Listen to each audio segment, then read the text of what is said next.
दोस्तों राधे राधे।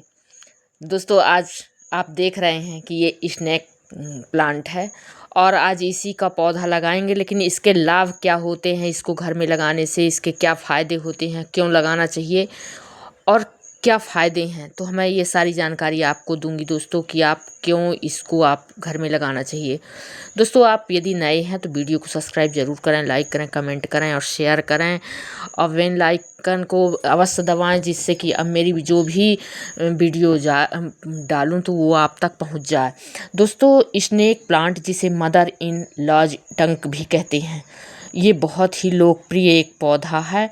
इस बहुत से छोटे कम मतलब बहुत कम रख रखाव में ये पौधा बिल्कुल तैयार हो जाता है और हमें ज़्यादा देख रेख नहीं करनी पड़ती है। और इसे अंदर भी लगाया जा सकता है, बाहर भी लगाया जा सकता है, दोनों जगह इसको लगा सकते हैं आप चाहे अंदर रखिए चाहे बाहर रखिए। यह बिल्कुल कठोर पत्ते इसके मोटे रहते हैं और तलवार की तरह है, बिल्कुल तलवार के आकार की पत्तियां रहती हैं दोस्तों इसकी, और जो सांप की त्वचा से मिलती जुलती रहती है, इसीलिए इसको स्नेक प्लांट बोलते हैं। तो इसी कारण से ये देखने में भी लगता है जैसे लगता है सांप जैसे बिल्कुल। तो ये हवा को शुद्ध करता है दोस्तों बहुत ज़्यादा।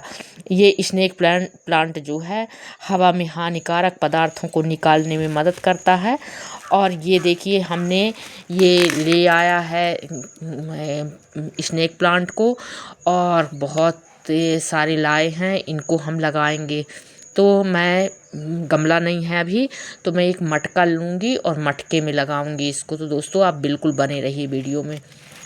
तो मैं ये निकाल लेती हूँ। इसमें देखिए आप कितनी जड़ें हैं इसमें, तो हम इसको लगा देंगे। ये जैसे अपन लगाते हैं एलोवेरा से फिर नई नई फुटाव अलग अलग से निकलते हैं, ऐसे हम इसमें भी निकलते हैं, नए नए फुटाव आते हैं, बहुत सारे हो जाते हैं।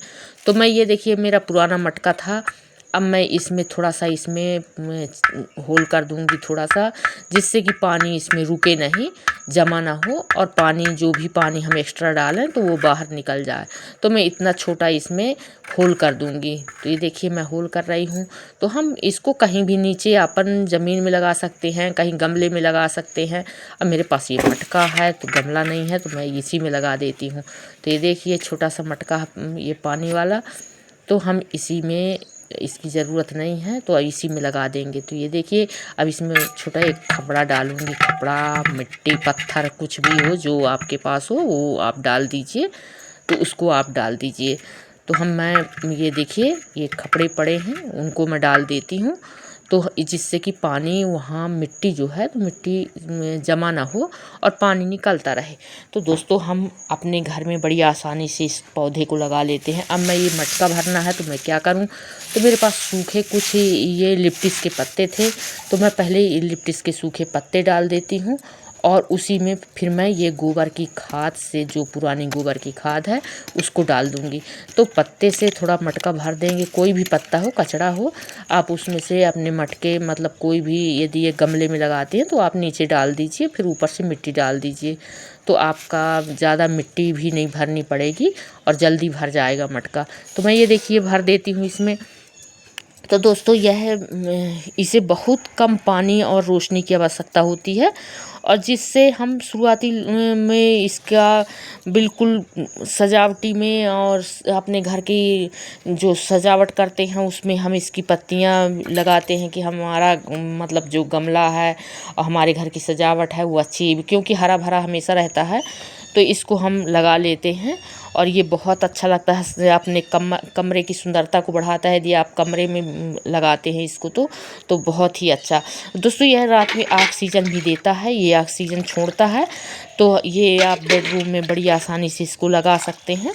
और इसे में पानी की भी कम मात्रा में ज़रूरत रहती है, ज़्यादा पानी की आवश्यकता नहीं रहती है। मैं देखिए मटका में भर के मिट्टी और मैं लगा दी हूँ। तो ये देखिए मैंने लगा दिया और पानी डाल दी उसमें।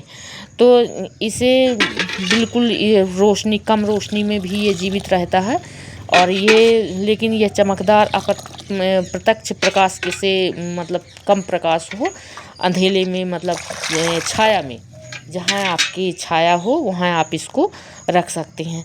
तो ये बहुत ही अच्छा प्लांट है, इसे ज़्यादा उर्वरक, ज़्यादा खाद, ज़्यादा किसी चीज़ की ज़रूरत नहीं होती। आप इसे बड़ी आसानी से लगा सकते हैं। लेकिन दोस्तों अब मैं वास्तु के हिसाब से बताऊंगी आपको कि स्नेक प्लांट को हम वास्तु के हिसाब से बेहद शुभ माना जाता है, और ये खासकर सकारात्मक ऊर्जा और समृद्धि को बहुत बढ़ाता है, और अच्छे स्वास्थ्य के लिए भी ये ज़रूरी रहता है कि आप इसको अपने बेडरूम में भी लगा सकते हैं। इंडोर कहीं भी, आप कहीं भी लगा सकते हैं इसको। इसे रखने के लिए सबसे उपयुक्त दिशा कौन सी दिशा में हम रखें, तो सबसे अच्छी दिशा रहती है पूर्व और दक्षिण में इसको रखें। तो आप यदि घर के बाहर लगा रहे हैं तो और अंदर भी लगा रहे हैं तो आप दक्षिण और पूर्व की दिशा में इसको रखिए, तो ये बहुत अच्छा है आपके लिए रहेगा। तो ये यदि आप इस दिशा में रखते हैं तो ज्ञान, समृद्धि, सकारात्मक ऊर्जा से जुड़ा रहता है। ये खासकर दक्षिण पूर्व दिशा में रखने से आर्थिक समृद्धि होती है, मानसिक की शांति मिलती है। तो आप इसे दक्षिण और पूर्व में इसको रख सकते हैं। दक्षिण का कोना यह पृथ्वी का तत्व से जुड़ा रहता है, इसलिए आप दक्षिण दिशा में भी इसको रखते हैं।